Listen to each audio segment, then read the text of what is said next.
Hi, this is Lainey at Hilltop Home Place. On my last video, I kind of pointed out to you guys that I'm kind of going to decommission and eliminate some of my gardening beds, my gardens really.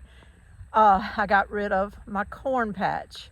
I completely took it out the other day. We started mowing over it, and I'm just going to let it go to grass, and we're going to mow over it, and it's going to become part of my yard again. And then I showed you a big bed that I had along the front of my house, and I decommissioned it as well, and I turned it just into a bulb bed. I have calla lilies over there and some St. Joseph lilies, and I'm just going to keep putting different bulbs all up in there and kind of letting that be just a garden bed that is low maintenance for me. I need low maintenance, and to that end, this garden behind me has got to go as well. This site for sore eyes is my garden this year that has given me some food, but I haven't given it anything. And now it is starting to be so overgrown and so messy that I watch my feet when I walk in it, because I don't know if snakes are out there or not. But it's time for it to go, or at least most of it. I'm going to decommission it, but I might leave this big stand here that's already got some cattle panel on it. And it's growing really good limas this year. I've gotten a lot of limas, and what I'm doing now is just letting the last picking, I'm letting them sit here so that I can just harvest seeds. But I might just go ahead and leave this here. It's not really going to bother anything. I'll only have to focus on weeding around the bottom of it and keeping it in shape. But just for now, because I might just put some fall beans on it or something, and I might just leave it here since it's already here. But the rest of it is going to be turned back into yard that I just mow. And I'm really not regretting that decision at all. As many of you know, we're working on getting our mom's shed conversion set up, and that's been ongoing. We have been working on this since January, and we are approaching the end of July. Today is Thursday, July 23rd, and we're still not finished. Don't even get me started right now. I'm at a frustration level right now of trying to get this thing over the finish line, and it's just been a process. That's all I'm going to say. Another video, another day. What it has done though is it's created in me just kind of a fatigue of trying to do that and all the other things that we have going on in our life, and trying to be a good gardener this year. And I have not been one, but I don't know that I'm going to be able to be one next year or the next or anything right now. I think what I'm going to do is just be real honest with myself, and I've been working on that the last couple of months, just saying, okay, what can you handle? You don't have to impress anybody. What can you handle? And focus on that, and just worry about that, and not try to have anything for show, for content, for video. Just show the things that I'm truly doing and where I'm truly at. And I'm gonna tell you right now, where I'm at is Lainey's tired. Lainey's a little bit overwhelmed with everything. I'm pretty much the maintainer of this whole property. Well, when I say pretty much, only if outside help comes in to help me with something is there help.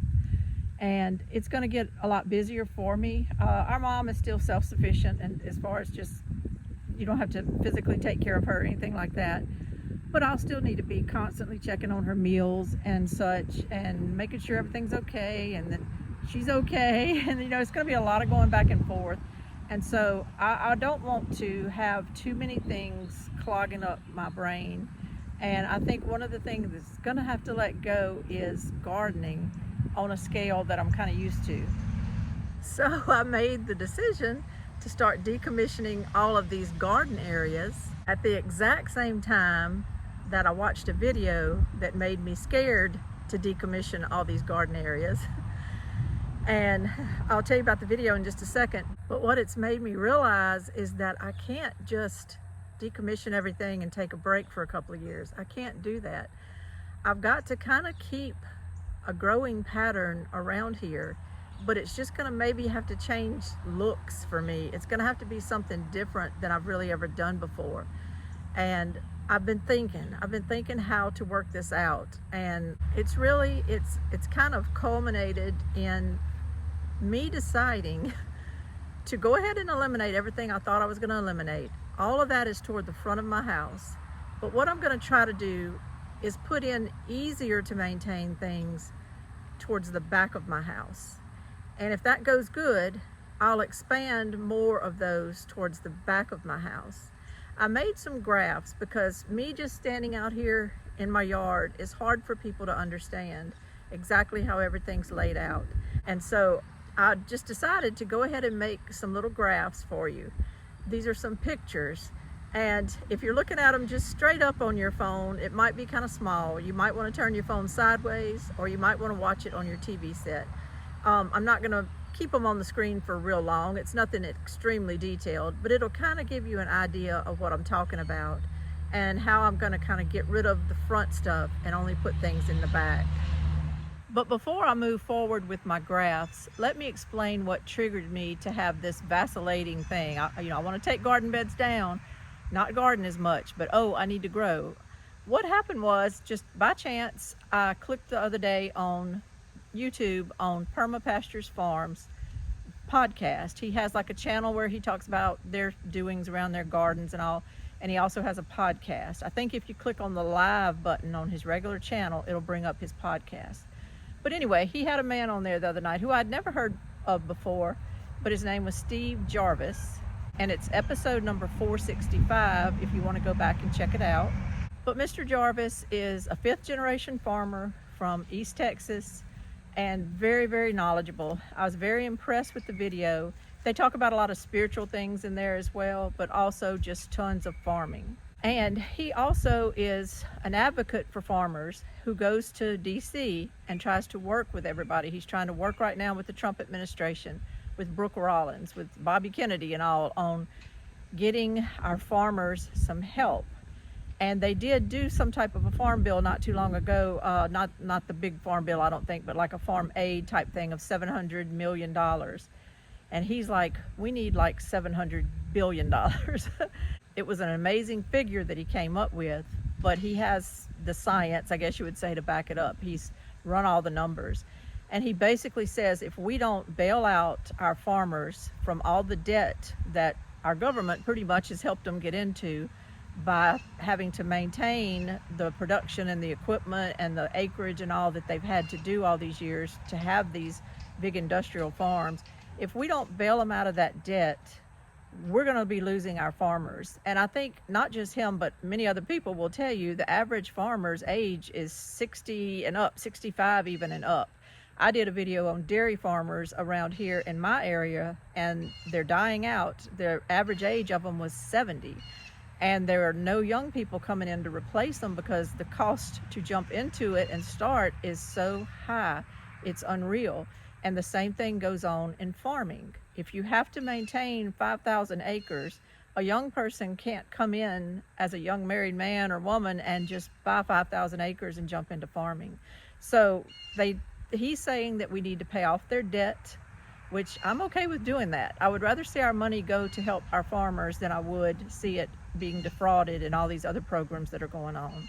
Second of all, he has started a foundation to basically help young people get into farming. They are fronted the land, they are fronted the money, they are fronted equipment, they are fronted customers to buy their items. They help them know what to grow, how to grow it. They get them started. They even help front paying for some help to help you harvest and to help you do things. And after 5 years, if you kind of like the old homesteading ways, after 5 years, you're on your own after that, but you take possession of that land and that equipment and everything after the 5 years. You have to stick with it. It's a process, and it's a 14-page document, which I did go and read because I wanted to see how it was working. But you can go look at it if you want. His website is SAS-USA.com, and it stands for Sustainable Agricultural Solutions, I believe, -USA.com. It's very, very interesting. But the reason it triggered with me is because he says if we don't jump in and prioritize and help these farmers to sustain who's already there, but also help start about 150,000 small new farms, if we don't do this by 2032 to 2035, he said we are not going to be having enough food anymore for Americans, because we just won't. There's not gonna be the farmland there. And he was also giving details, and he has a graph on his website about how many acres have been bought by foreign countries. And Louisiana has that problem as well. We've sold over 500,000 acres to foreign entities. You don't really know what's going to happen by states doing all that. It's a short-term gain of some money and some property taxes, but it could be a long-term control thing and shortage thing made to put the squeeze on the United States of America. And it's not that I just fell hook, line, and sinker for what this man was saying. What it did was it backed up what I've already been hearing from a lot of people that I respect, from Catherine Austin Fitts, from Martin Armstrong, from Bill Holter, other people like that that say you need to be putting back food now, and you need to be growing your own food so that you're not beholden to the grocery stores. And these are all very educated people, very smart people. These people could live in New York City if they wanted to in an apartment, but they've chosen to go very rural, almost off-grid, and start creating their own food because they see what's coming in the future. I have to know my limits because I can't handle everything. I can't have a big, huge farm with employees and everything right now. It's starting to rain. I'm gonna have to go inside. I'll catch you in just a second. Change of scenery, sorry. To pick right back up though, it scares me because I'm just me. I'm just me trying to maintain everything on this place, and sometimes mowing and just doing the basic things to keep this household running is a lot. And so I kind of just want to freeze sometimes when I do comprehend and I do believe that they are right in what they were saying, because I see it all the time. I see the restrictions being put on people. I see the insane laws that Oregon and places like that are trying to put on their farmers right now. And I believe that these things are like a disease that just, it's an agenda with a disease that is intended to spread as far as it can go. However, they have to figure out how to embed these silly ideas into other states. They will do it because just like getting rid of cattle farms in California and making it illegal for farmers to have water and lakes on their property like they're doing in some other states. These are asinine ideas, but yet they're there for a reason, and they want these types of ideas to spread everywhere to force people into certain other systems. And if it sounds kind of all conspiracy theory with all this stuff, I'm okay with that. I want to be able to make it through things. I don't want to discount things. And when I get a feeling on things, I've learned to trust my gut. I was warning my husband about COVID, and I said, this world is going to shut down. And he did not believe me. I went ahead and prepared. He came on board later. So when it comes to things like gardening and farming and doing things like that to provide food for our family, and I have the feeling that I need to be doing something, people that know a lot more than me are saying you need to be doing something. You need to be growing your own food. When I hear those things and all the things that are in me register, this is accurate, based on 1,000 other little things that I've already seen going on, it confirms it to me. So I've learned to just trust my gut, because my gut and through prayer, the wisdom and the discernment that God can give me, I have to be the one to prepare to protect us. I'm the protector of this property and this household now. I have to do what I see best. And so what I'm doing is I'm trying to think though, because I have to balance between the need to grow food and also the need to maintain my health and my stamina and my ability to keep going on a day-to-day basis without running myself ragged and getting tired and worn out and aging before my time and getting just down and distraught. So to boil it all down, I'm going to balance it out by shutting down my big gardens that are too much for me. Even though I have help from my neighbors to till it up, even though I have gotten a lot of food through the years out of my bigger gardens, I have to take the break that I know I need for my sanity and for my health. And I need to shut those items down right now. And then I'm going to put a few things in the back part of my property that are more accessible to my water hoses and everything, more accessible to me. And if they work, then I'll expand from there. If I see that I can maintain them without physically just going crazy, then I can expand on that, because I don't mind working and I don't mind weeding things and everything. But it's been a battle. This year has been a battle. So I want to do some things that make it where it's sustainable to me, and where I'm not feeling like I'm going to die if I go out and weed or something during the day. Something that is more manageable for me. But I'm going to kind of go over now with you the little graph things I have, and I'm just going to show you what I'm thinking, and I'm going to give you the reasons of why I've decided to do it this way right now. And I think after I see if this works, then next year, I could get a little bit bigger with it. I could maybe get a little bit bigger with it, but staying centered on having it on the back side of my property. So I didn't choose the back side in the beginning because I had that bare ground back there, and it was sandy dirt and silt, and it was gross. But I think I might have kind of figured out how I can conquer that and save my body by not having to kill myself on these gardens up here. So come with me and let's walk through these things, and I'll show you one by one what's on my mind. My yard is actually perfectly square, but I made it into this rectangle for this little graph here.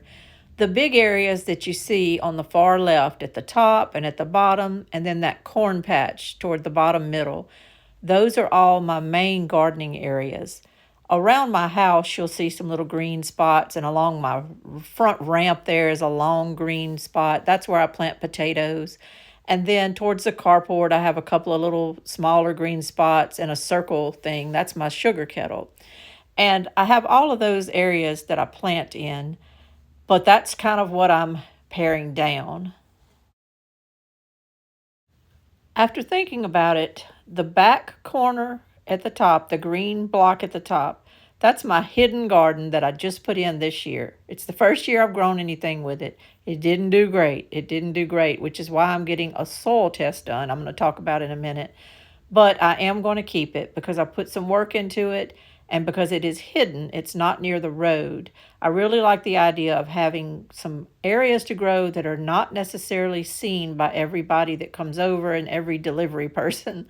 And so I'm keeping that. And then I'm also going to keep the 2 deck block beds I have by my carport, and that round circular thing, which is my sugar kettle, because it's very hard to move. So I'm going to leave it there, but the rest of it is gone. This graph shows that I added a few things on that limestone area that we have. I'm going to zoom in so I can show you that closer up. This is a zoomed in picture of that limestone area. I have a raised limestone area between my mom's house and my house, and it's on the back side of our carport. It was there because my children used to have a camper pulled on it where they lived there for about 10.5 months. And so it's a big, nice raised area of limestone. I'm going to rake it, get it smooth, get it weeded and everything. And then what I'm thinking is I'm going to put a bunch of 2x2 pavers out there and butt them up to each other. I've discussed this before, but here's a little bit what's on my mind. And I'm going to put them there, and that's going to be a sitting area for my mom. So the pavers are in the white with the little checkerboard look to it. The red that's on there are going to be some red pieces of metal furniture that she already has, and I've already got the spray paint for them, but I'm going to spray paint them a pretty red, and they're going to sit out there and on that concrete and kind of make a little patio area for her. The green oblong things are raised beds. I think what I'm going to do is invest in some raised beds and put off of her little sitting area out on the limestone, but I'm also going to put some of the stepping stones so that she can go walk among that stuff if she wants to. I'm actually going to utilize her as my help. She likes stuff like that. She used to have some tomato and pepper plants on her carport, and she really enjoyed looking at them and stuff and messing with them. So with her around and her liking to do that, that's great. If I put the raised beds and the stepping stones so that she can access them easily, she can help me with all this. She can help get out there and weed and harvest and do whatever she wants. And I think it'll give her something to do. It'll help me out. We can still grow food, and it might get a lot more attention paid to it than what I did this year. This year has just not been great for me.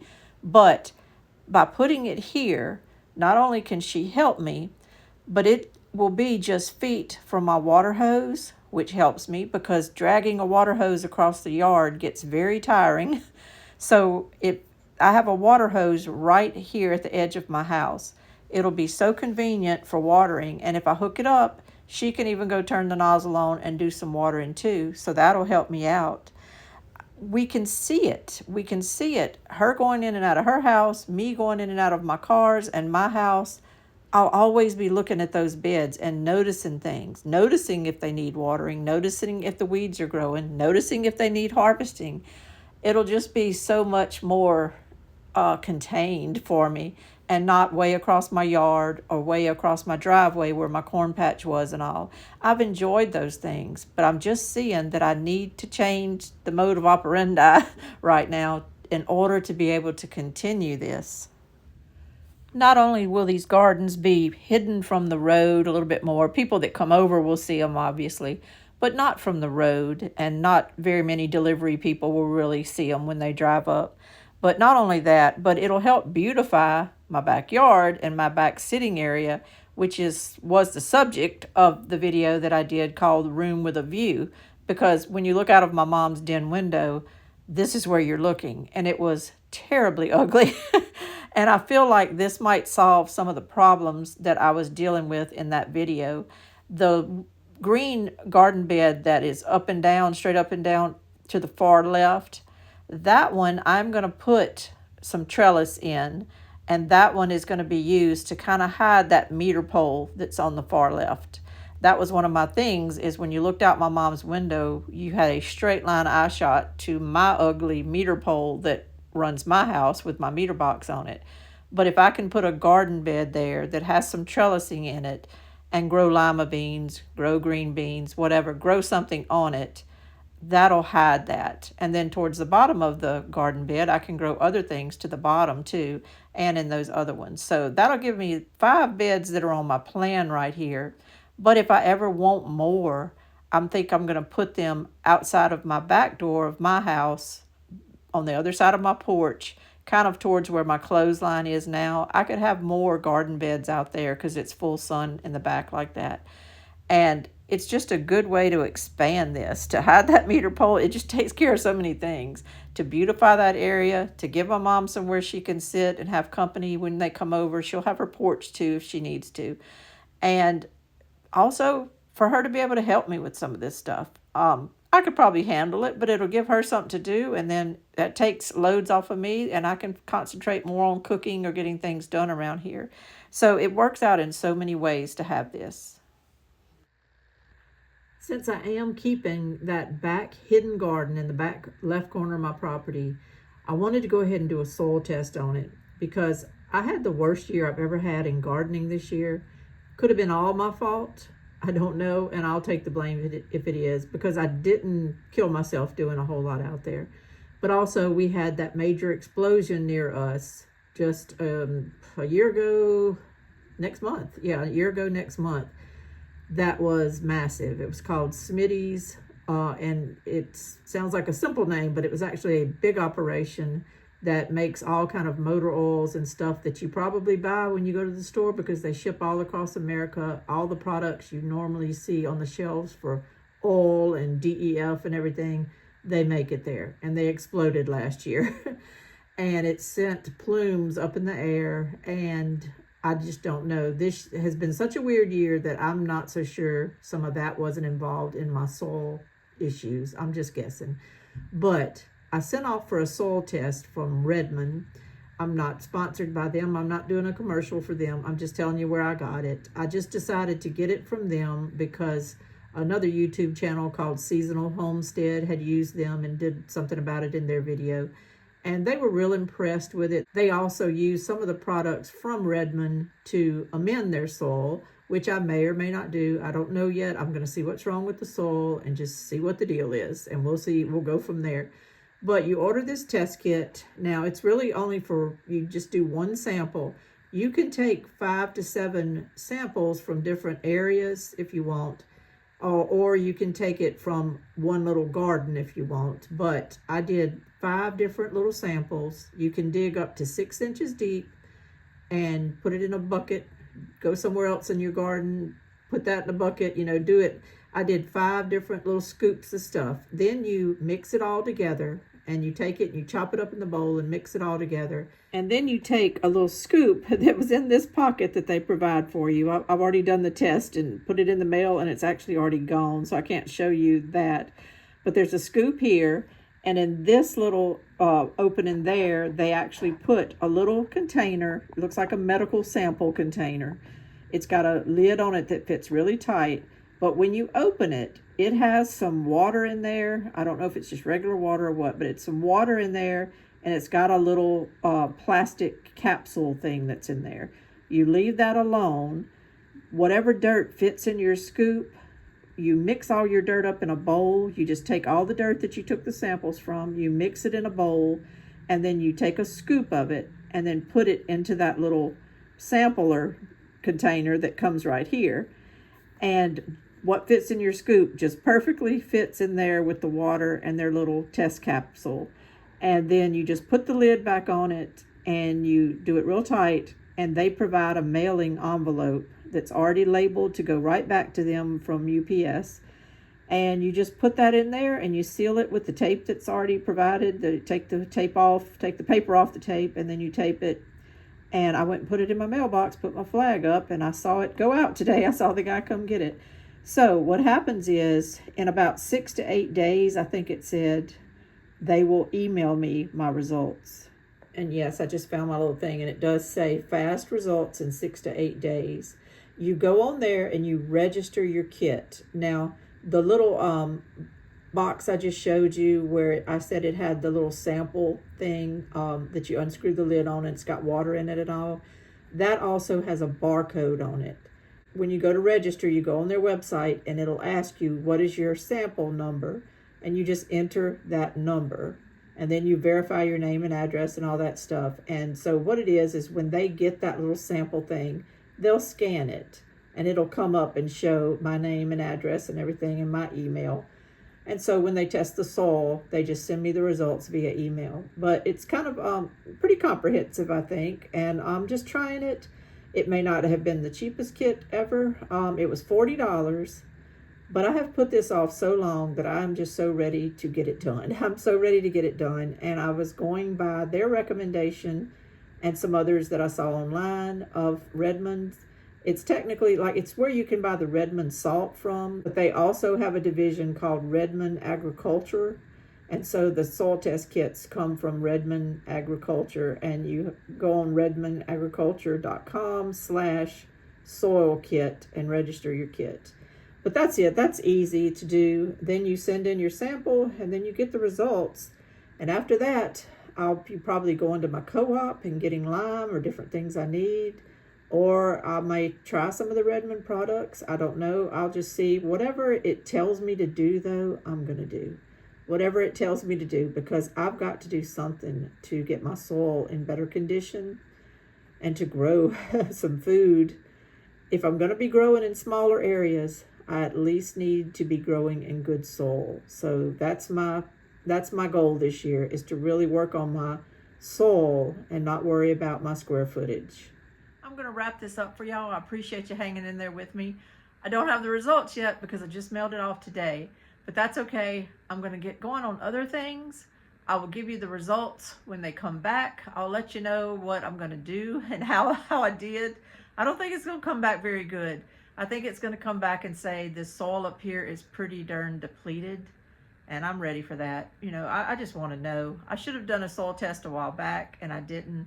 And I just really want to know now. So I don't care what it says. I'm going to get it fixed.